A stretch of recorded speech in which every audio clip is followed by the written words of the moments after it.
Assalamu alaikum, everyone, and you're listening to Women's Rights Are Human Rights. And we are here with our special guest, Uzma Naqvi. And my name is Aisha, and my partner is Farida. And let's start. السلام عليك يا رسول الله السلام عليك يا حبيبي يا نبي الله Assalamu alaikum, Sister Uzma.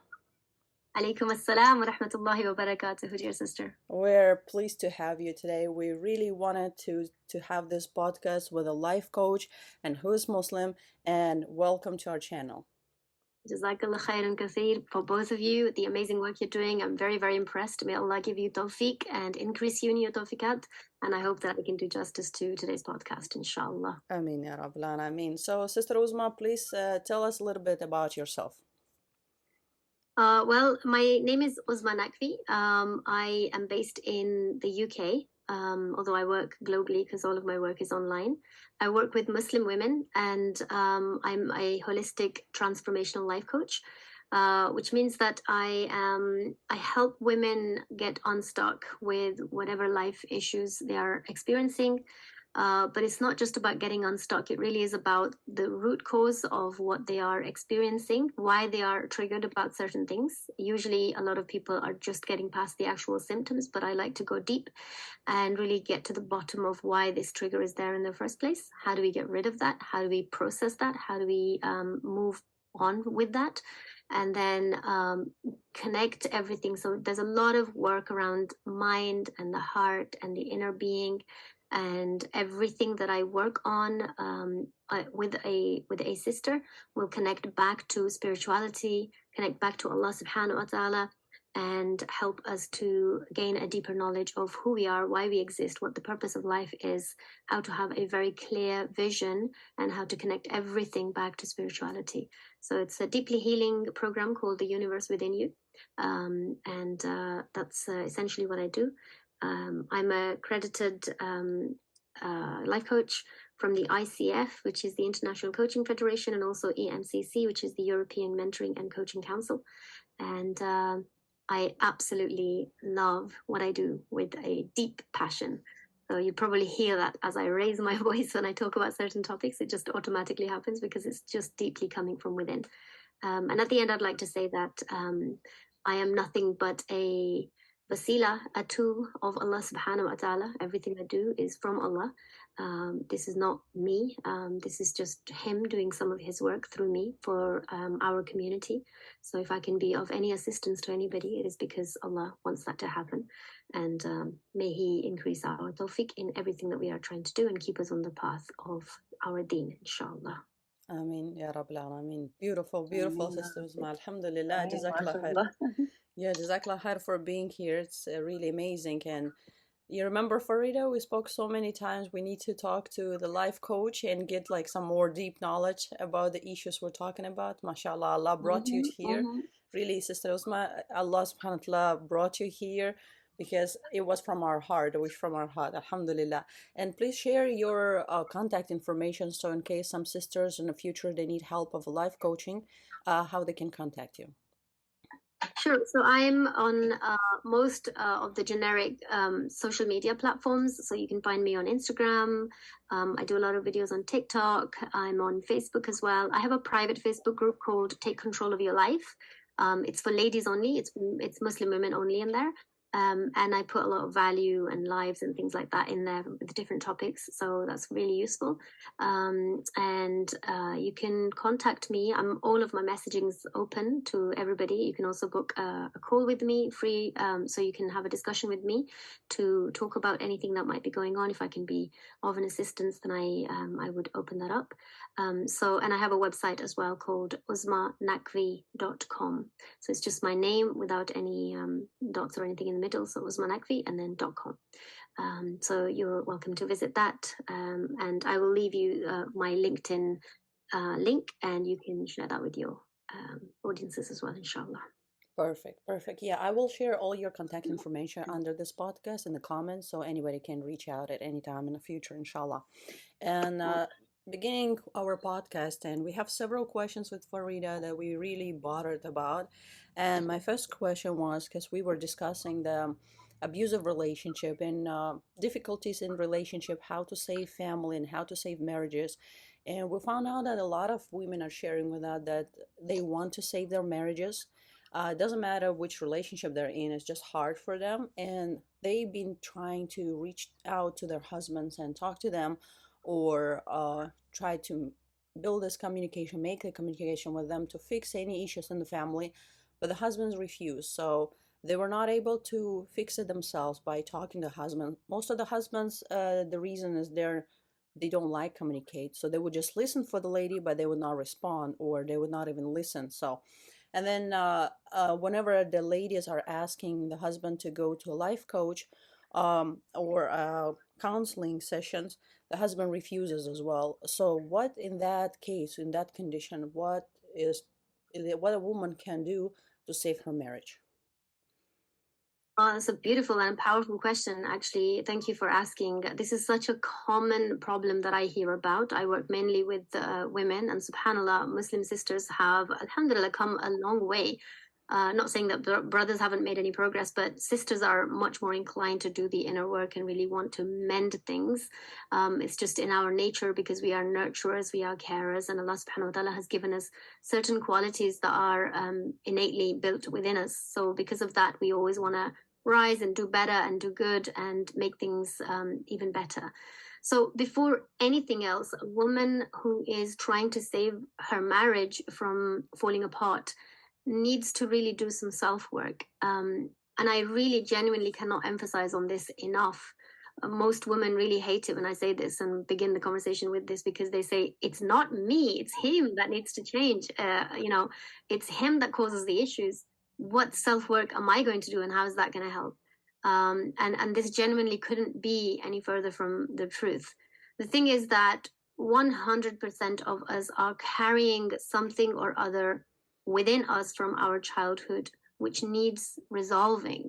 And we don't realize the programming that we are operating on at a subconscious level. I have worked with so many women whose husbands have either cheated on them or on the verge of leaving them, and they were in a very, very terrible situations. And those sisters have worked on themselves, and alhamdulillah, they're in thriving marriages. That's just one person doing their own self-work. So I really don't want sisters to underestimate getting to know yourself at a deeper level. So that is definitely the very first thing I would say. The second thing I'll say is that we have to respect the fact that everyone is on a journey. This journey is a lifelong journey, and we need to provide and give space to everyone who's doing whatever they're doing. If you think about whoever's listening, whichever sister, and wherever you're at any point of your life, you didn't get there all of a sudden. You had to do a lot of introspection, or whatever's happened or whatever's gone on in your life, you've got to this point. There is absolutely nothing wrong with encouraging your partner, your husband, but allow them the time to process and feel where they're at, because everyone is dealing with something or other, and they know about, most of the times they don't know about what's going on inside at the deep subconscious level. So it's really important to just pace things out and not rush and not want everything done yesterday. So what to do when a husband refuses to grow with you? The first caveat to the answer, and I say this all the time, is that you honestly have zero control over anyone else to make them want to change. That's just not a power that we hold within ourselves. And the more you are resisting them in the way that they are, the more your reality seems unbearable and intolerable, because it feels like I don't really want this situation. So really coming to an understanding that forcefully we cannot make anyone do anything. But with that, the third thing I will say is that if we really think about how we are with them, a lot of the times we would come to know the way that we are thinking, the way that we talk, we can tend to nag a lot. We tend to often talk down to them a lot. We often end up minimizing or belittling and criticizing, because firstly, that obviously doesn't show much growth in your own self. Because if someone has grown, they wouldn't talk like that to anybody else. But secondly, the reality, the way that you communicate with them, if it's negative, it's not going to entice them to want to change. So what you can do as a sister who is going through something and you really want to save your marriage is really become the manifestation of what growth looks like. What has the journey of growth done for you? How you have changed as a person? What do you do differently? You should absolutely invite them to come along on the journey. But like I said, you cannot bully or manipulate anybody into this. It simply doesn't work. So overall, really the saving starts with you is the main point that I'm trying to make, is that you really have to start the work with yourself, and the doors will open. The promise of Allah, you take one step, I'll take 10. He will open up the doors for you in just the way that you're able to communicate with your husband. Things will start to change and evolve from there, inshallah. Okay, wonderful. Jazakallah khair for your response. Very deep, mashallah. Sister Farida, do you have something to comment on that? It's very interesting approach. Like she said, I'm one of the lady that would be like, as soon as you said the lady has to take reflect on themselves, I'm already looking at certain aspect of the problem. Sometimes when we want to do all those things, a lot of women, I will tell, like you said at the beginning, women are very nurturers from nature. A lot, we don't want to destroy, we want to build. Most of them want to build, they don't want to destroy. They have children, they are very conscious of their reputation, they have more to lose. So I feel like since we were children, we have been I will talk about my society. I have a background from Africa. The burden of making effort has been put on the woman. We have been taught since, I can tell from crib that women should be like, making the effort, do this. They taught us that as a very young age, Don't talk back to your husband, respect him, make him feel good. And I think that the disproportion of the responsibility are that the woman should be the one doing the effort, but the man is completely kind of, what's the word in English for that? Is like completely, if he does it, it's okay. If he doesn't do it, just keep going. You, inshallah, it will change. But the society where we're living in, we're seeing that it's a big problem right now in our ummah and our communities, especially like in mine, in Africa and stuff. It's getting just to the point where we're seeing definitely that we have been working on women, but because we have been not touching the men, we have been not educating the men, we have not given them the responsibility to also stand up, because it takes two to dance. It takes two to think. They need also to work on themselves, and that's come from a young age. I will see. I will look at it as like the mothers should train their children at a young age, to be good husband, and also try to help. Nobody is perfect. We're not trying to throw, stones at men and saying, "Oh, men should be like doing the thing." But there is a real problem here. Like where I'm coming from is a real problem. Abuses, yeah. And the list goes on. And the women, wallahi, they're doing their part. They're trying, at least. They're trying. They may not doing it the right way, maybe, but they're doing it. But for me, I think like we should also reinforce that man has to also take responsibility and change some things and educate themselves, and at least try, so that the family in the ummah stays intact. Because now families are flying. We have a big problem. Yes, I couldn't agree with you more. And as the question was what the woman is to do, when there is something happening, and how does she start the process of change? I think that there is a fundamental point here which I take a lot of time teaching when I speak to women, is that the parenting of boys has to change drastically in our communities in order for us to see our marriages survive and thrive, and which is the point that you're trying to make as well. And I think it's a very valid and very powerful point. At the same time, it is also true that when we are trying to enforce change on somebody, it goes the opposite way, because whenever we're resisting something, it persists even more. It seems like a bigger issue. There is absolutely no doubt that sisters, I think I opened up my conversation with this, that sisters have come a long way. Sisters are doing a lot more work. There is some change, slight change happening in brothers as well, but it's a slower progress than sisters. And I think they're inclined to do a lot more inner work than the brothers, again, because we are natural nurturers. So there is definitely a lot of discussions to take place, and there is also the conversation of responsibility. But I think when we're talking about abuse or anything else, the situation completely changes.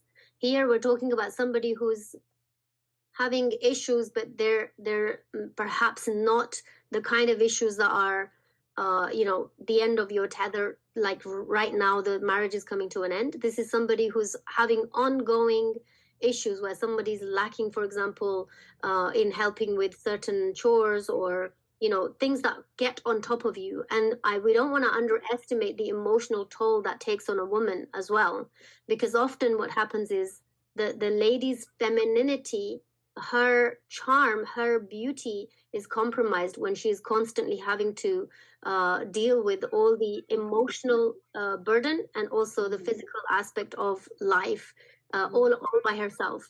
And often in our societies, the man works outside, and when he comes back, he has no responsibility, and this is wrong.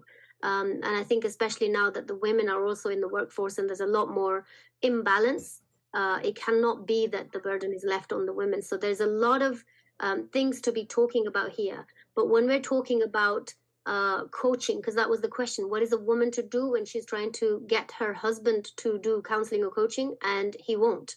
And I believe that you can't force him, but when you demonstrate, manifest what coaching has done for you, how you are a different person, how your thought processes have changed, how your language has changed, how your being has changed, that is going to make him question something is different here. Something is, something is not the same as how it used to be.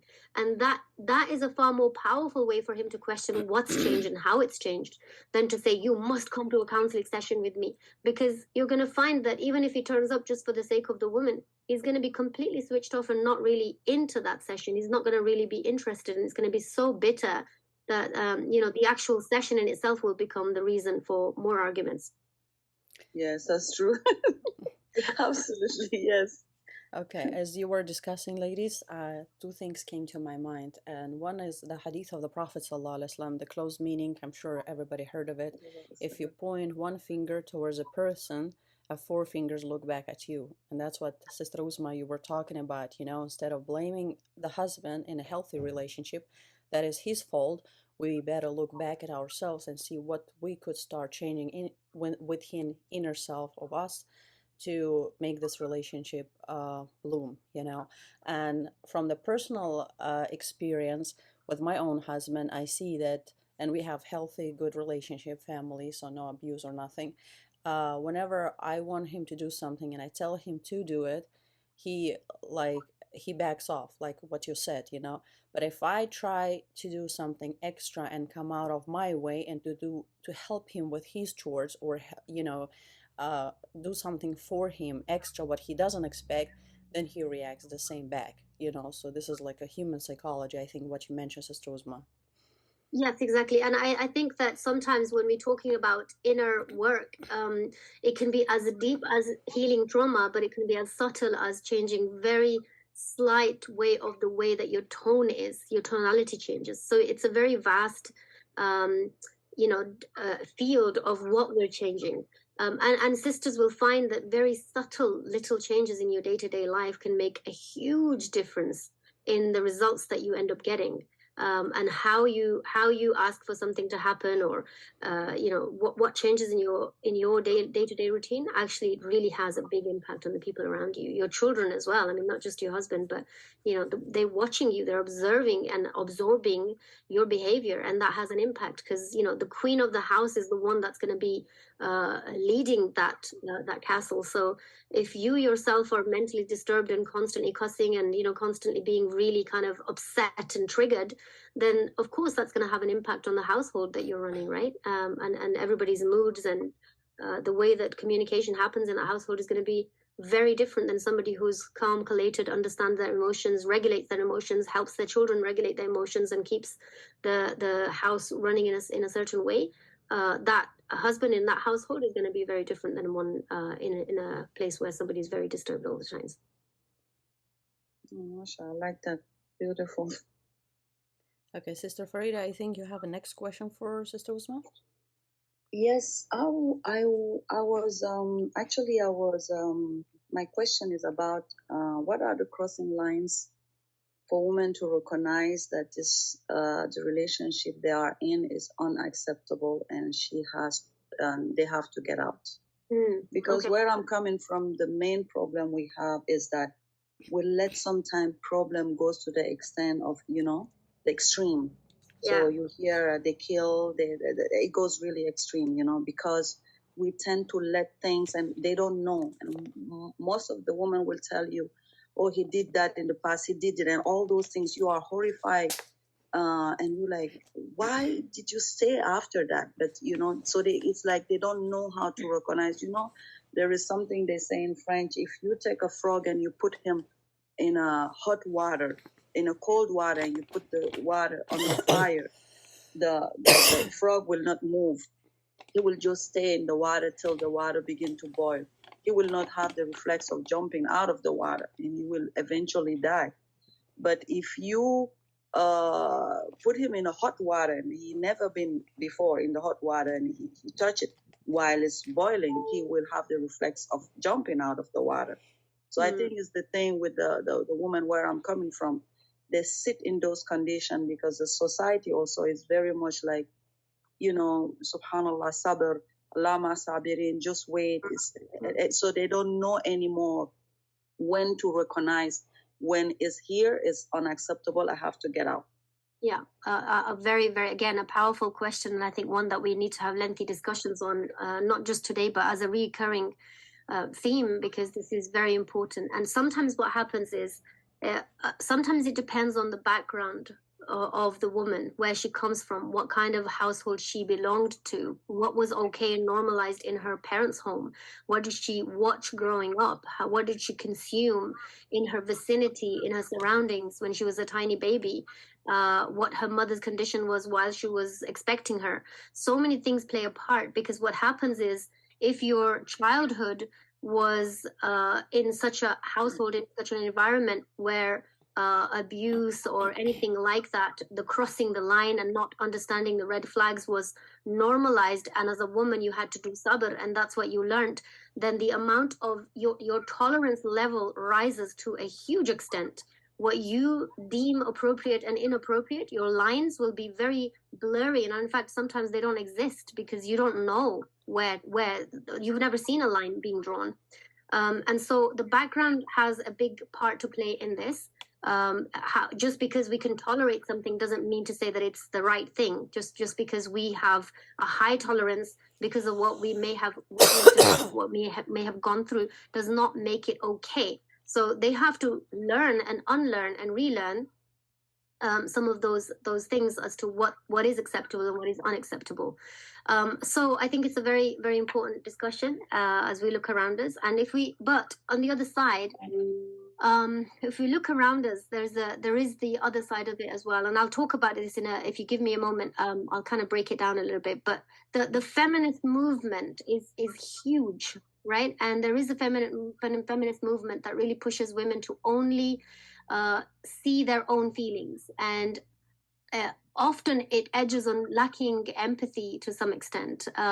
In the name of self-development, in the name of self-worth, in the name of self-respect, many women end up throwing away relationships that absolutely can be mended and healed, because, you know, perhaps they've been watching videos of women who encourage for this to happen. So it's very important to understand that we don't just end a marriage because we are having issues. We have to find solutions, and there are solutions out there. Of course, both parties have to want to have the solutions.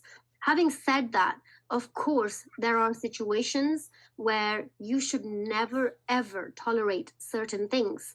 You know, there are hadith that talk about the respect and the dignity and honor of a mu'min that is higher than a Kaaba, subhanallah. And Allah subhanahu wa ta'ala, and I'm paraphrasing here, in the Holy Quran talks about oppression, and that, you know, anyone who oppresses and anyone who watches an oppression take place and anyone who takes no action against an oppression taking place against either them or somebody else are all equally culprits in this. So you do not want to be a person who's okay with abuse, who's okay with what's going on, even though you know that this is not okay, right? So you have to teach self-respect to yourself.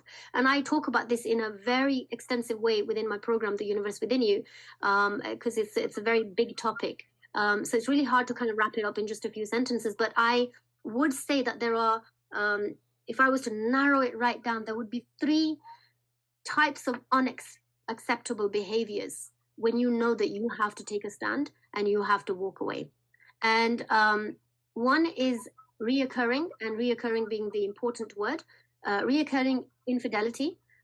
Second is addictions, and third is abuse. So for the first one, I've worked with couples where, you know, a lot of wrong things have taken place, a lot of cheating has taken place. And after doing some work with them, actually they've managed to remarry each other all over again. It's almost like another marriage has taken place, but with this, mashallah, that's really happened. yeah. Mashallah, So that's really cool. they've reconnected and almost found a whole new ground. So cheating, as painful as it is not necessarily the end of a marriage. It takes a lot of work from both parties, and there has to be a willingness, and there absolutely needs to be a remorse. But it can also be a very significant part of the process to almost understand each other all over again and start again, you know, after even decades of a marriage. So it's doable. That's why I say that reoccurring, and not just like, you know, the very first sign and, you know, you're all hot-headed. The second I mentioned was addictions. Now, this is a really tough one because, you know, people who are addicted obviously are in need of help. They're not, you know, people that you should automatically throw away, you know. But how can you go on helping someone? It really depends on where they are in their journey of addiction. Obviously, walking away from a relationship, and I'm talking about a person who had gone past that stage of trying to support them. They've gone through all of the, you know, cycles of trying to help and then seeing the relapses and all of that. And especially where you or your children are in danger. If your life becomes about picking up the pieces of their addiction, then this is not a life. A marriage is supposed to bring peace and harmony into your life. And the main purpose of marriage is that it brings you closer to Allah subhanahu wa ta'ala. And that's why it's referred to as half of our deen. But if you are living a life where you don't know what the next moment of your life is going to be like, then it defeats the purpose, and the generational trauma that we end up passing on to our children is everlasting, and you know, it's very, very detrimental. So addictions is also another point where obviously initially you wouldn't throw it away. You would try to seek help and try to help and support them as much as you can. But if it comes to that where it's totally like no go, then you would seek to walk away. And the third thing is abuse. Now, abuse is also very blurry and very different for many different people. Mental, emotional, physical, particularly domestic violence, has absolutely no place in any marriage. Like I said, emotional abuse can be very difficult to identify because it can be done in a very sophisticated and a very manipulative way, which can include mind games, and it leaves the victim second guessing themselves and really not understanding what's going on in their life anymore. But abuse is an act of power and dominance. It is a show of superiority over your wife, or the other way around, if that is the case. And it's a way to control all of the actions of a person that you're trying to spend your life with. And there are many misconceptions that are being tolerated within Muslim households in the name of Islam. Like we talked about sabr earlier, and that women are supposed to be sabir, and they're supposed to tolerate, and they're supposed to forgive, and they're supposed to compromise, and all of that. So much comes in just because our society has embedded this in almost like our DNA, that this is how we are supposed to be, submissive and forgiving. And Allah is, we get a lot of people talk about Lady Asiya, and she was the wife of Pharaoh, and this is not as bad as he is, and all sorts of, I talk about this from experience. I've been in a situation like this. I'm a divorcee myself. I was in a very, very abusive marriage, and I know what this feels like. And even sometimes ulama are the ones that are encouraging you to stay in an abusive marriage, right? But Allah subhanahu wa ta'ala created you with utmost love and compassion. It is absolutely not in Allah's interest to see you suffer, to preserve a marriage that isn't doing anything, that isn't anything like a marriage is supposed to be like. If you feel humiliated, devalued, neglected, isolated, lonely, sad, criticized, patronized, publicly embarrassed, shamed, mocked, insulted, belittled, put down, controlled, threatened, blackmailed, financially abused, if you're constantly living in fear, if you're dealing with constantly unpredictable behavior, if they are constantly shutting you down, if they are invalidating you as a being, dehumanizing you, giving you an utter silent treatment for weeks on end, withholding affection from you as a form of punishment, and so many other things that can come into this, you have to notice that these are not healthy things. These are very, very toxic behaviors, right? And as you allow a lot of these behaviors to be okay, because we're supposed to be the sabr ones, because we're supposed to be the forgiving ones, because we're supposed to be the nurturing ones, we let it go, we let it go, we let it go, we let it go. And what's happening is there's a volcano being ready to erupt at some point, right? So your job is, it's not your job to fix them or blame yourself. You cannot fix somebody unless they want to. That was what the opening comments from me were, right? You have to prioritize your safety and your safety of your children, and you have to build a support network which gives you time to heal and rethink what is going on and what kind of situation you're living in, and is this something that you should be okay with or not. MashaAllah, Sister Uzma, this is so deep answer, subhanallah. I'm sure a lot of women will benefit from that, and I agree with every word you said, definitely and for sure. A lot of the women are feeling how, like you said, depressed and down and belittled, and we still keep hoping that the relationship will thrive, and we keep feeling sorry for ourselves, or we keep blaming ourselves and thinking all the way around and thinking that it's our fault that our family is like this. And then again, if we have children, the children are pushing us back, saying, oh, this is their father, I cannot leave him.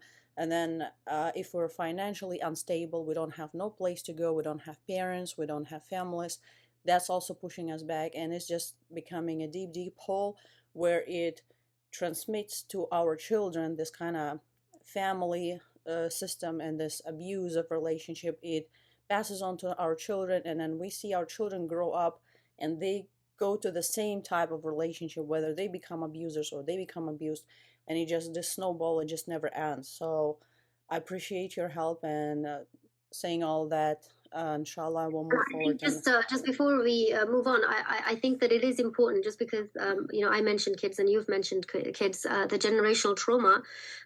If you think about the cycle of somebody who's an abuser and somebody who's on the receiving end of an abuse and who's been through cycles and cycles in the hope of trying to change somebody, both of these people are actually trauma bonded. Both of these people have issues that they need to heal. Both of these people are hurting on the inside at a deep, deep subconscious level, and they need to understand that a person who puts up with abuse is also equally in need of healing as the person who's giving the abuse. And the reason that this is a cycle that passes on is because you are programmed to only give what you have, and that's what your children are also seeing, the exact same thing. So they will pick up on not only physically what they're seeing in their household happening and the conversations, and maybe even God forbid actual abuse, like physical abuse. They're seeing all that, but they're also seeing how you're processing this. They're also witnessing what you're doing about it. So in a household where a woman is belittled, manipulated, hit, or withheld from affection, or any of the things that I mentioned, and many, many more, that child, that boy in that household, that girl in that household is seeing what a wife is supposed to look like, how she's supposed to live, what her role is. And she adopts that at a subconscious level. So when she meets somebody when she's older, she may meet the like prince of her dreams, and he's absolutely amazing, this human being. But she will drive him to a point where he is then exactly the same as her father, because that's all she knows. That's what she's going to drive him through her own behavior.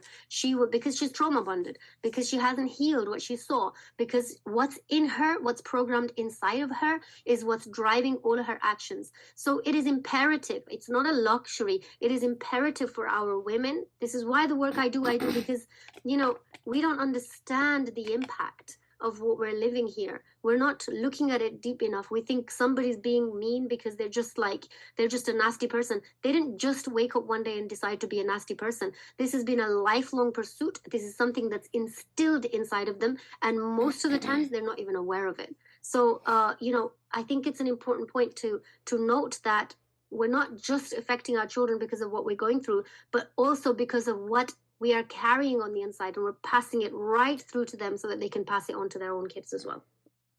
Oh my God, that's so deep. Allah, that's what we need to hear anyway. From the side of the world where I'm coming from, this is what we need. Wallahi, I think actually what I'm thinking is that every family needs like a life coach, wallahi, because we have been said. I'm so sorry to cut you, but I couldn't. I mean, this is something I say almost every talk I do, that people think, even in the NHS, which is our local national health service here in the UK, they say 1 in 4 people are affected by mental health. No, that's not true. 100% of people are dealing with something or other.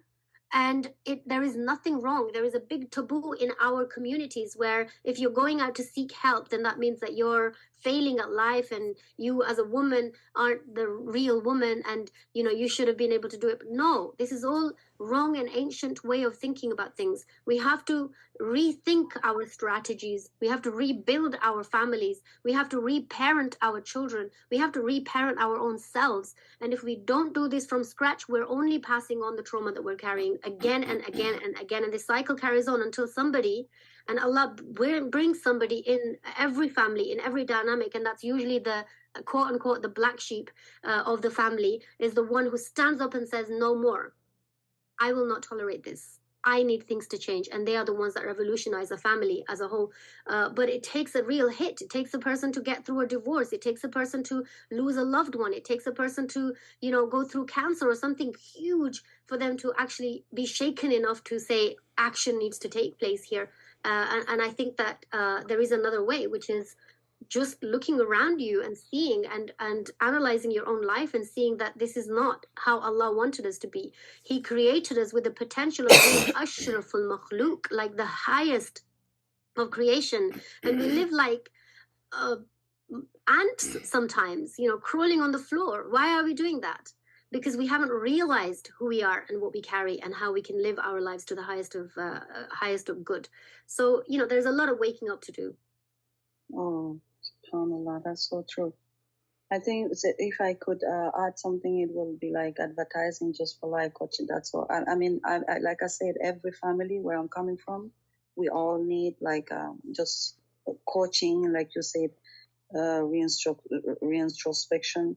looking at ourselves in a deep level, because we are very much silence. We love silence because silence allows everything to, grow like a wild, subhanallah, like a wild crops, or I don't know.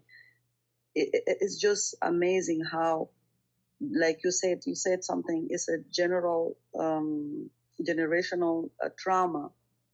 I is terrible. It's more than generational, wallahi. By now, you have to say, I don't know the exact word for that, but it's a real problem.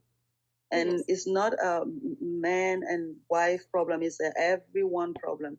And like you said, we traumatizing our children, miskin, wallahi. It hurt myself. It hurts my soul to think about those children. I get so sad for the children growing up in those kind of environment, innocent little children that doesn't know anything and turns to be later on monsters, subhanallah, because of how what they witnessed when they were, children.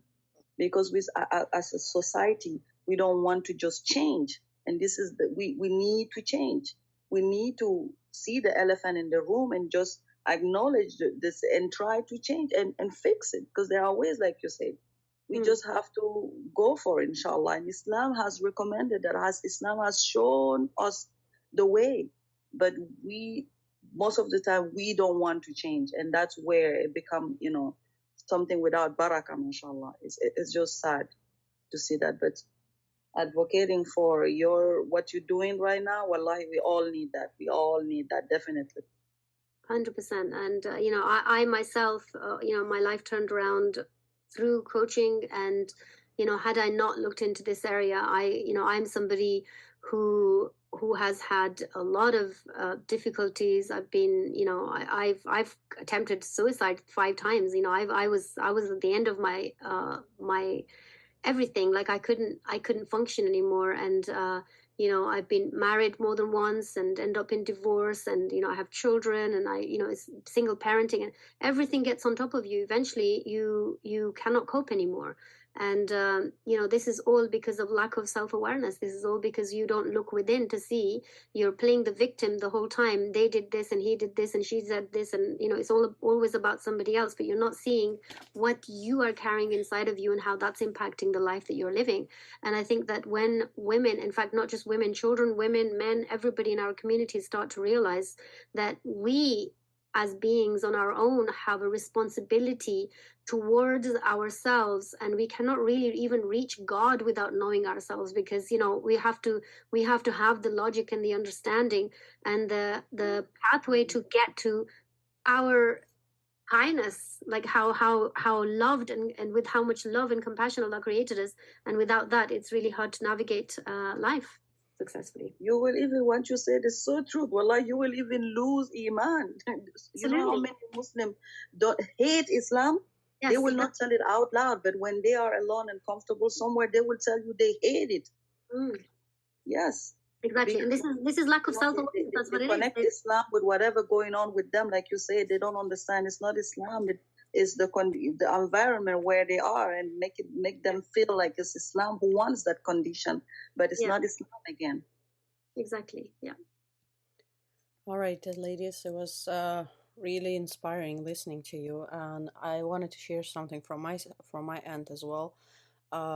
Sister Uzma, you were talking about how not healing from the past, whatever hurt you from the past, you keep moving on to the new life with the same pain if you didn't heal.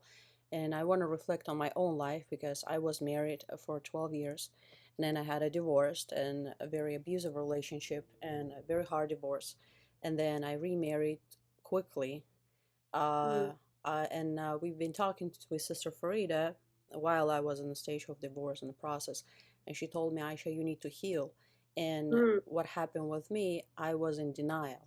And then that's what I see. I think a lot of women will be, or there would be some percentage of women like me, where we deny the pain, we deny the abusive relationship, like everything was good, it just happened.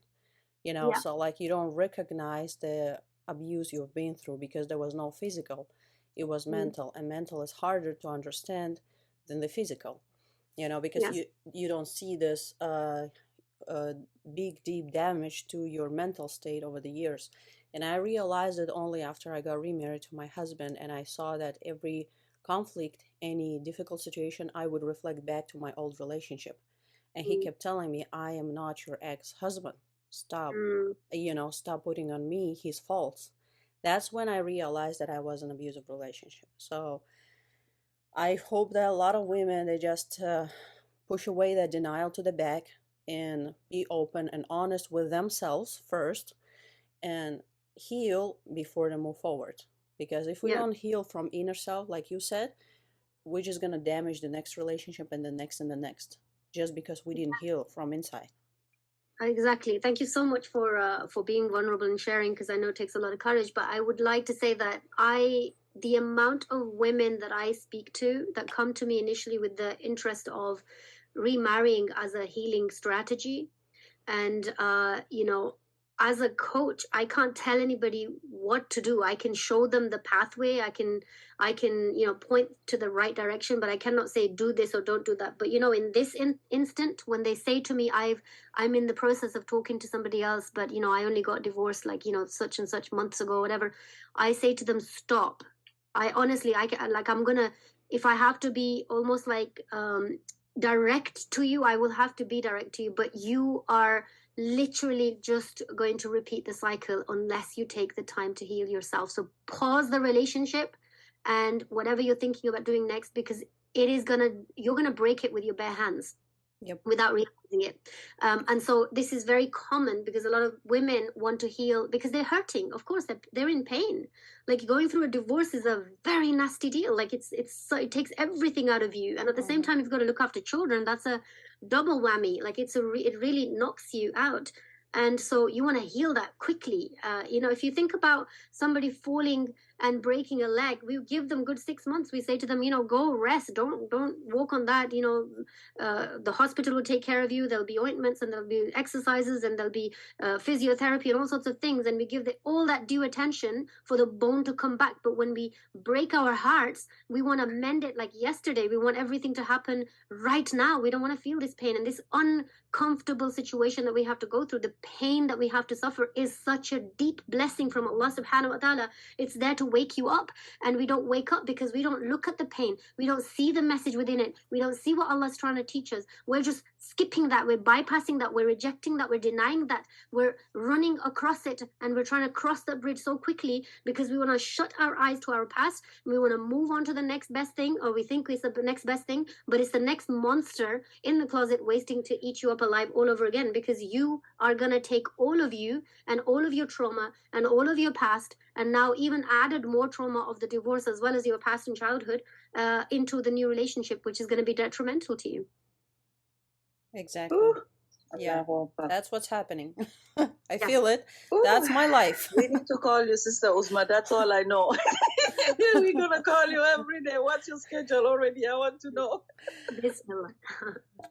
All right, Sister Farida, I think you have a next question for Sister Uzma. That's so interesting. I love her approach, and the way she's playing it. It just makes you want to change, and I like that you have an approach. Sometimes, like we were saying, Sister Aisha and me, the way we approach things are different. Me, I'm more rough from a background. I'm more, I have a German side in me. I'm more rough and I'm more direct. And some people knows how to touch the heart in a way without, subhanAllah. And that's what we need. We need like intelligence. We need fineness. How you say it? We need to be tactical about it, like and understanding, and have a sensibility, and at the same time firm, and the guidance has to be there. Allah is beautiful. I absolutely.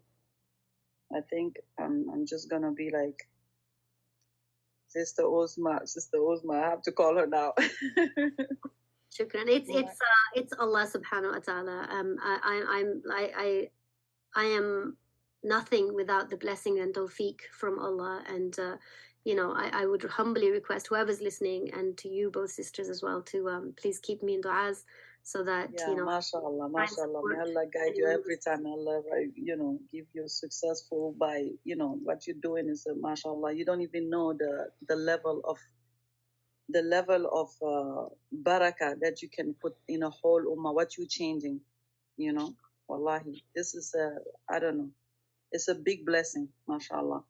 Because if you touch a woman, you touch how many kids and how many human beings when their kids, if they touch, their mom is touched, and how they will change and how they will impact others' life is huge. It's very huge. I understand that very deeply at a deeply level. Yeah. So my second question, will be like, what are the tips to stop women being fearful and take decision for her and her kids? Because in my society, again, the woman, even then, you have the woman, we talked about the cross the lines, how to recognize them. So now you have a lady that she has the lines. She knows this is not healthy, but she's fearful of taking decision. She knows how to take decision, like she knows what to do, but the fear is so deep and so big that she doesn't know how to confront that fear. And a lot of women who has been through divorce or in relationships or subhanallah, they will always at certain point get to face that fear. They are so fearful to change everything. How to change that? What's the tip that you can give, subhanallah? Thank you for that question. Fear is a very real thing, and obviously it is the thing that stops us from achieving anything really in our lives. Anything that we're trying to progress in, it's usually the fear of failure, fear of abandonment, fear of rejection, fear of this, fear of that, fear of what people will say. That's the biggest fear in our communities. What are people going to say? What's the auntie living across my house going to say to me? And we kind of live our lives in utter misery because of the fear, and we never really take decisions, and we sit on the fence, and we affect our children, we affect our families. And sitting on the fence, Allah subhanahu wa ta'ala has given us and granted us something so beautiful called the free will. It is something that no one can ever remove from us. It is a God-given gift that we should utilize when it is necessary to utilize. And I think that most of us don't really have the ability. Again, it goes down to how we were brought up, how empowered we were as a child, how much we were able to express ourselves when we shared something that we did, maybe a coloring at school, and we came home and we boasted about it. Did our parents shut us down, or did they say, that's absolutely wonderful, I'm so proud of you? It all makes a difference. These are subtle little trivial matters that we think that childhood wasn't so bad, but actually these traumas remain inside of a tiny little mind that carries this not enoughness in her for the rest of her life. And then even if she's going through the most difficult times of her life, she's still carrying that same not enoughness, which stops her from taking the actions that she needs to take in order for her to move forward. But before I begin answering this question, as a disclaimer, I want to say that I am in no means advocating or encouraging anyone to get a divorce. This is not a decision that anyone else should ever make on your behalf. And there are many things that one should try before ever ending a relationship. But here is the reality that Allah subhanahu wa ta'ala has made this route halal for a reason. Often our culture plays a major role in stopping a divorce from taking place when it is clearly the only option available, the only option left. Right? And this is because of the family pressures, the societal pressures, the complications within this union, children, so on and so forth, finances, whatever. And sometimes getting a divorce is the right option, as hard and as difficult of a process as it may be. It is very important to discuss divorce because oftentimes some people may not know how to get one, may not know what to think, what to do, how to plan, especially if they're living in a culture or a society that has a huge stigma against getting a divorce, especially as a woman. Many cultures encourage women to stay in an unhappy, in an abusive marriage, especially if there are kids with that couple, just to save the honor of that family and the reputation. But this would not be an act of self-love. This is not how you live authentically. This is not how you follow the ruling of Allah subhanahu wa ta'ala. And not, again, to mention the tragedy of passing on the generational trauma to our children, and the cycle will only repeat when they are adults. If you are living in perpetual pain, in endless misery, in utter suffocation, when deep down you know and you recognize that you are not going to be able to change things, then that is no way to live. And it may be that it is the time to make a final and firm decision. Ultimately, the power and the purpose of a marriage is to gain closeness to Allah subhanahu wa ta'ala. But when we are feeling like this on a regular basis, where we're going the opposite direction, how can you have an authentic relationship with Allah subhanahu wa ta'ala if we don't honor ourselves in this way?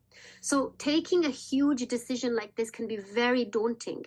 And one of the biggest reasons for this is that the future is very uncertain, right? You're stepping into a very unknown territory, and the mind feels like death is about to occur, because your mind's job is to keep you surviving.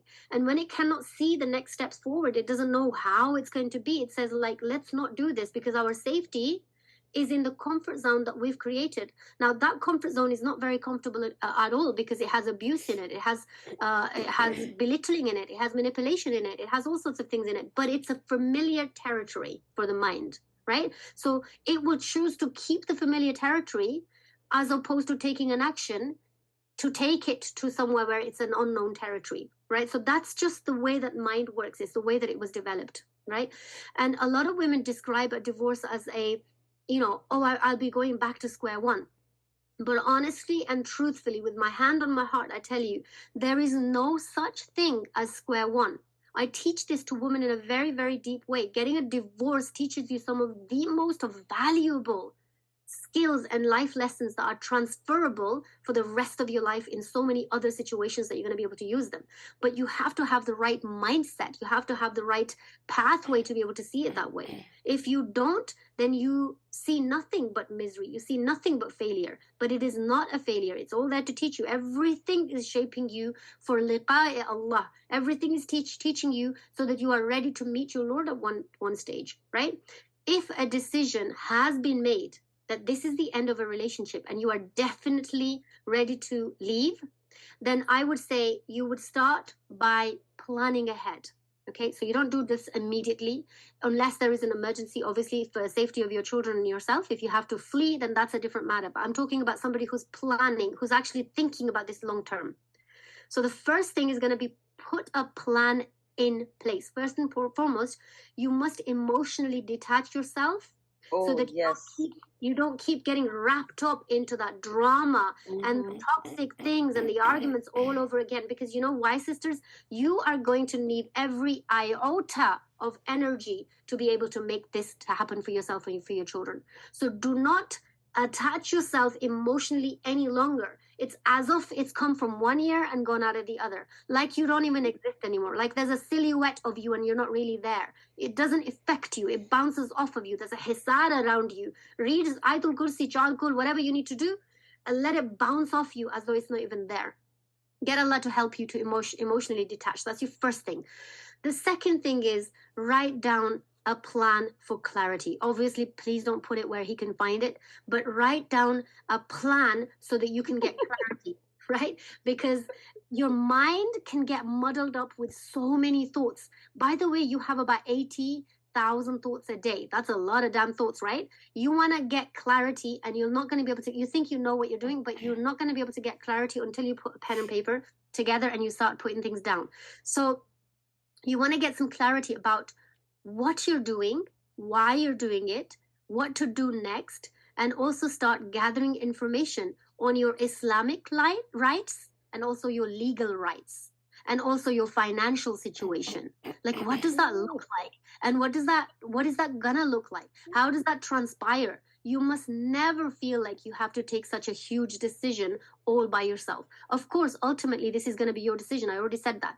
But talking through things and with people who love you and care about you, support from families and friends, and aside from your loved ones, you really should, I highly recommend that you get support from a life coach or a therapist or somebody from a different agency or somewhere where there is a setup of support, because it's really, really important that you have somebody to talk to while you're doing all of this. And you need to have had these conversations, even perhaps with an alim, to ensure that you're doing the right thing. So there's a very strategic step-by-step way of planning this out. And you wouldn't just go out ahead and do something like this drastically, or just without thinking about it. It takes a lot of time to actually go through something like this. Oof. MashaAllah. Well, Sister Uzma, I wanted to share with you my personal insight, as Sure. like I mentioned, I was divorced, and as you were talking, just personal experience, subhanallah. And like I said earlier, I was in a denial, and I didn't think I was in an abusive relationship, but how Allah subhanahu wa ta'ala guided me, subhanallah, this is amazing. Like, I was in a denial, so obviously I did not take a help from anybody, not a life coach, not a counselor or anybody. But that's exactly what I started doing. I started planning my divorce years before I actually took an action, because I was mentally so controlled. Somewhere deep in myself, I realized that it might happen one day. I didn't even I was not sure if it was going to happen, but because I had 4 children and I did not have finished education, I didn't have work experience in the country, I did not have no families or mother or father or sister or a friend, where would I go with 4 kids, So I was really locked up in my situation. And what I started doing, I started planning. I said, okay, if I stay by myself, if I stay alone with 4 kids, what would I do? Okay. And I started writing a list of things in my phone, in my notes. What could I do to make a living? Okay, that was the first step I started. It was just a thought, like you said, that was forming in mind. And I think that helps because, like you said, the mind is so fearful, and it's very hard to step over that fear because you don't know what's there, what's next. Like, you think that if he's not here, I won't make it. I'm just going to be, I don't know, it's so many fears. You just feel like you're going to be homeless, and all the kids are on you, and you won't have anything to eat, and you won't have anywhere to go. And, that fear keeps you back and keeps you in that abusive relationship. So once you start planning, like you said, it helps you to transform your mind and understand that there are possibilities, there are ways. You just need to start doing it, and you need to start trying it, and you might even start trying, inshallah, at the time of relationship, being in relationship, you can start building something, like what your plans are. You can start acting upon them and see if it works for you. If you can make your living, start, standing on the ground with your 2 feet and be able to make a living for yourself. Just start this first planning, and then some small actions. Prepare your mind for this step, because it happened to me also that, after certain arguments, I had enough, and I said, that's it, I'm leaving. I literally packed my bags, I packed my kids' clothes, I took the car, I took the money. And it's not like I was poor. I had $10,000 with me, so it's not like I had $5 in my pocket. With all that, with the car, with the money, with the kids with me, with the stuff in the car, I managed to drive to the park next to the house. I stayed there a couple hours, and when he called and told me come back, I came back. That's how strong I was controlled in my mind. So I was not able to make that step out, even though my children, being little at that time, they were maybe 4 or 5 years old, they were encouraging me, Mama, let's go, everything's going to be fine. I couldn't make that decision. And I won't say that I am not courageous. I came to United States by myself when I was 18 years old, so I know I have courage. It's just over the years, when your mind is constantly controlled by another person, you just kind of lose that ability to make a decision on your own. That fear eats you up from the top. You're not able to make any decision. If you're making the first step, you're not able to continue.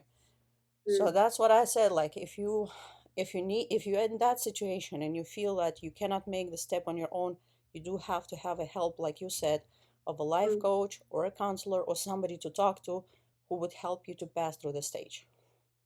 Absolutely. Completely agree. And it doesn't surprise me that you were so touching. Yeah. Yeah, I'm so sorry to hear, but you know, shows your resiliency and shows what it takes for you to eventually get up and go. Because there are many signs that we get along the way. Allah Subhanahu wa Taala is always trying to teach us gently first, and then there has to be one big hit for us to like actually like jolt out of the sleep that we're sleepwalking our lives in.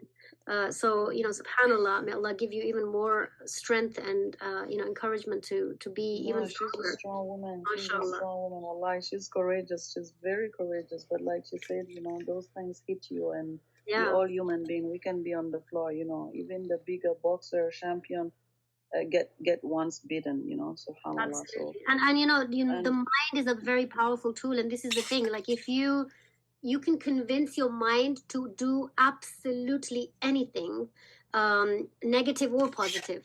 There are so many studies that have taken place where they've shown the mind that there was one that I was watching where the lady that they have a few people where they're basically doing like an experiment, and they're saying that we're using laser to check your bones or the structure of your bones and something like that. So they've got this tiny little laser and a machine that makes noise, and that laser has absolutely nothing in it. There's no heat, there's no coolness, there's nothing. It's just a light, and the noise is just a noise just to kind of trick their mind. And basically every single one of those subjects felt that their bones were being affected internally. They were feeling the heat and tingling and stinging and all sorts of things, when in actual fact nothing was happening to them. And so this is the power of your mind. You can convince it anything, and when you are convinced that you are not in the wrong, or you are in the wrong, or you have to be controlled a certain way and what have you, that is what your belief is. You're operating on your beliefs. And people kill for their beliefs. All these people that blow themselves up and do all these stupid things, that's belief. They have some belief somewhere in there, and they're operating on that. So you have to check your beliefs. You have to see what it is that you're carrying on the inside. Again, it goes back to what you're carrying on the inside, right? And you have to heal that in order for you to come out of something like this. It takes a lot of courage and a lot of work. I was divorced. Farida was divorced, and we have children. And the main question for the mothers is how to behave with children after divorce. It's a very powerful question, and one that I could talk about in a whole podcast on its own, because I think we really have to get this right. As parents, as mothers, we have a huge responsibility, and we've already talked about in this podcast what can happen when traumas are passed on, and we're basically giving that as a nasty gift to our children if we're not careful. So there's a lot to talk about, but I'll very quickly go through them just in the interest of time. The first thing I would say is that we have a tendency, unfortunately, especially where ugly divorces take place, to discuss our partners or ex-partners while the children are present or with the children. And I cannot tell you enough how damaging that is. No matter how nasty he was as a person, you do not need to spell that out for your children. They will see for themselves as they grow older who did what and who played what part. So you don't need to discuss the negativity of everything in front of children. Of course, it depends on how old your children are and what you can and cannot divulge to them. But generally speaking, having that negative attitude and constantly talking about your ex-husband like this is not something that's good for you. The innocent and small minds of your children, they have a lot to think about, and often this results in a huge amount of trauma. The second thing I'd say is that, please, sisters, this is really hard, and often we deny. We don't really think we're doing this, but we often end up using our children as a weapon for the ongoing war and the conflict we have with our ex-husbands. Please do yourselves and your children a favor and never use your child as a weapon. Yes, you can have him at this time. No, you can't come at this time. No, you can't park there. No, like constant unnecessary stuff where you're weaponizing your child to make his life more difficult, especially if he's moved on and there's a lot of hurt and pain and anger and anguish that you're carrying inside of you. You think that because he has an interest that you have with him, which is common ground, which is your children, you think that you can use those children, but it is going to end up making the children absolutely detest you. Eventually, they might carry on because they're a Muslim child, and they might be just, you know, wanting to keep their deen intact and respect you still, but the inner respect and love that you're going to lose with your children if you weaponize your children for your ongoing conflict with your ex-husband. Of course, you're going to be sad, and of course, you're going to be upset, and you should be. I mean, it's like I said, divorce is not an easy thing to do, but your children should never be on the receiving end of how you're feeling all of the times. And I would suggest that you check in with your children all the time on a daily basis. Like, how are they feeling? What's going on with them? How, you know, set aside time where you can actually talk about their emotions and write about their emotions, and have family meetings, you know, if it's like every day after school or something, where you're sitting together and you're just even silently hugging each other, whatever. There's a connection time with you and your children. And, you know, again, the second, like, I think the first point that I made, like, don't talk too much, but also don't keep too many secrets. And again, that's going to depend on your on the age of your children. If they're older, there are certain things that they will already know. They might want clarity on that. So of course, you don't want to lie. You don't want to be the person, the parent in the whole scenario who's making things up, either to make him look better or worse. You want to be truthful about that. So again, depending on the ages of children and how much interest they have and what kind of questions they are asking, do converse with them on the things that they want to converse with them, but do not make them on the receiving end of just spewing hate and negativity just because you feel bad on the inside. You have to find a channel to regulate your own emotions, whether that means you finding a life coach, therapist, whatever that looks like. It is your responsibility. You cannot burden your children with that kind of burden. It is too much, and it should never be put on a child. And you know, that's if you're venting to your children, it causes enmeshment trauma. Enmeshment trauma is very severe. It's very, very difficult. You know, that person has no sense of self as an adult. They have no boundaries. They are people pleasers. They're seeking validation from every Tom, Dick, and Harry. They don't know who they are. They don't know what they want, because they were too busy taking care of their parent who was too negative or too ill, or you know, couldn't take care of themselves. So this child had to parent their parent, and now they don't have a sense of self. They lost their childhood to you, and that's a very sad reality that so many children have to live, and it is something that we should really, really, really be careful about. Every single day, without fail, spend quality time with your children. If you've already separated, or if you're thinking about separating, give your children some time where you are one-on-one, spending some time with them, building a bond with them, giving them the stability, giving them the safety, giving them the routines, and, you know, trying to tell them and show them that you love them no matter what. Their father also loves them, whether he displays that love or he doesn't display that love. Sometimes people have the ability to do that. Some people don't have the ability to do that. Everybody's going through different things, but you don't want to use that as a sign to say, oh, look, he doesn't love you and I love you. You're not doing your child any favors. You're causing trauma in their mind, and you know, we want to refrain from that. And sometimes some parents try to give everything to their child, so everything they request, you know, they're allowed out till late, and they buy them presents, and they're this and they're that, and they're overcompensating, or they're trying to compensate this separation and trying to make the child feel better by giving them materialistic things. You're not doing your child a favor. If your child is in a situation where they're having to see their parents separate, it's a very traumatizing thing. See it for what it is, but don't replace it with something that is not going to support them and help them, because they will probably end up turning that into an addiction when they're an older person. So really kind of refrain from doing that.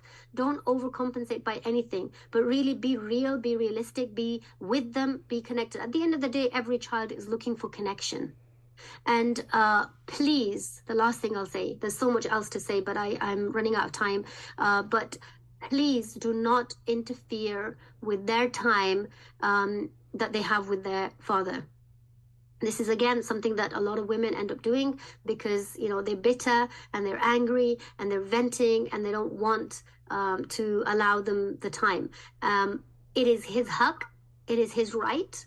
You are a Muslimah. You have a responsibility to make his children available to him. It doesn't matter how you feel about that. If you feel very negative about this, seek help. You know, I'm being really straightforward and right to the point because I know this takes a lot of courage and it's not an easy thing to do, but there is support out there. Long gone are the days where women can complain that I don't know who to talk to, I don't know what to do. There is even free help available if you can't afford it. You just type one thing into Google or, you know, into YouTube, you'll get 1,001 videos on that one topic that you can be very well versed on things these days. So it is no longer an option to utilize your children and to put the burden on your children of the divorce that you're going through. Again, I could say so much more, but I'm really, really sorry that I'm running out of time, but I hope this was helpful. Jazakallah khair, Sister Uzma, for all your recommendation, and I cannot stress how much, Thank you so much. I agree with you really on this subject. And just the last thing I would share from my own experience, everything you said right now, I was looking back at my life and I can reflect upon every sentence you said. Everything happened in my life and it's real life. It's not just from the book. It is happening today. And like you said at the beginning of the podcast, we're coming back to your initial advice is we can control what is happening within our household, but when you divorce, you cannot control what's happening in the other household. And then if us as a mothers, we made the decision not to talk about the divorce, not to talk ugly about the ex, not to put that burden on the children because we understand and we educated ourselves, the other household might not educate themselves. And what happened in my real life is that my 7-year-old came back from the timeshare with his dad, and he started asking me personal questions about our personal life and why did you leave him and why did you divorce and who is this and what happened there, and going into details of the problem during the divorce we're going through. And at that point I realized that this is not the age and not the time to discuss these matters because he's a kid and he doesn't need all that. And I seen a stress on his face because he was told all this and it was so much pressure on his shoulder and he couldn't handle it. That's why he started asking me that. And the only thing I told him, I said, baby, this was a plan of Allah to guide me in my life to this place where I'm at right now. It was the plan of Allah for us to separate. You know, our destiny was like this. So I referred back to Allah subhanahu wa ta'ala that it was all planned for us and we just have to accept it. This was part of our destiny. And at that point, he just started crying. And he just started crying and he let it out. He let it out and then he calmed down and he never mentioned that anymore. You see? So that's another way how to treat or how to talk to your children from my own experience. If you don't want to go to details, because I know a lot of women will start defending themselves because, of course, the other party would not say anything good about you, and they will put all the fault on you, and you start getting angry, and you would start talking to your child like you would be talking to your ex, and that would be a mistake because that poor kid, he cannot take all the weight of the adult problems. You know, it's just so much on him. He just gonna explode inside. You know, you're gonna damage him. So just reflect on Allah and reflect on the destiny, and that's what happened. We just have to accept it, and inshallah, may Allah help you to pass through this difficult stage, my sisters. Ameen. Ameen. Thank you so much, Sister Uzma. Well, it was so. Anyway, you gain a customer, that's for sure. I need some help with parenting. I need some help with some monster thing that's still in my I'm struggling with from the past. So I would definitely have to, I mean, you convinced me, you know, I think I will work because sometimes you may go to someone and the sensibilities are not really connecting there. You know, the way they talk or approach things, you will not connect with them. But, yeah, I think it's really important. Whenever you're looking for a coach, the connection really has to be established. And also the important thing, and this is something that I worry about a lot as Muslims, is that the movements out there and, you know, what's happening for women out there is very dangerous for Muslim women right? And so we cannot just follow any advice. We have to follow very specific advice that always leads you back to Allah subhanahu wa ta'ala. There's actually a quote that I say often, actually just created a post for it. I'll be posting it in a few days, is that anything that is taking you away from Allah subhanahu wa ta'ala, or taking you away from the commandment of Allah subhanahu wa ta'ala in any way, shape or form, is not self-development. It is not increasing your self-worth. It is not giving you self-respect. It is none of that. It's actually self-destruction. So our barometer, our way of engaging and understanding, aside from connecting with a life coach that you can really deeply connect with, is that are their teachings something that's taking you closer or further away from Allah subhanahu wa ta'ala? Because our base is our faith, and without our faith we are nothing. It doesn't matter if we understand all our emotions and we become so strong, and we earn all the money and we have whatever else we gain, and we think that we've become uplifted and we become really connected human beings.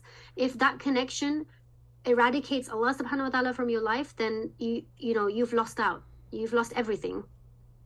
So being very, very careful when you're selecting somebody to work with, to make sure that the teachings and the methodologies are not in alignment with a movement that does not align with Islam as a faith.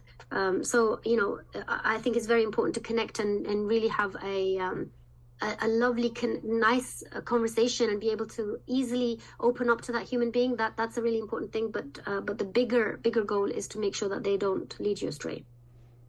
I agree. Jazakallah khair, Sister Uzma. And you were listening Women's Rights Are Human Rights.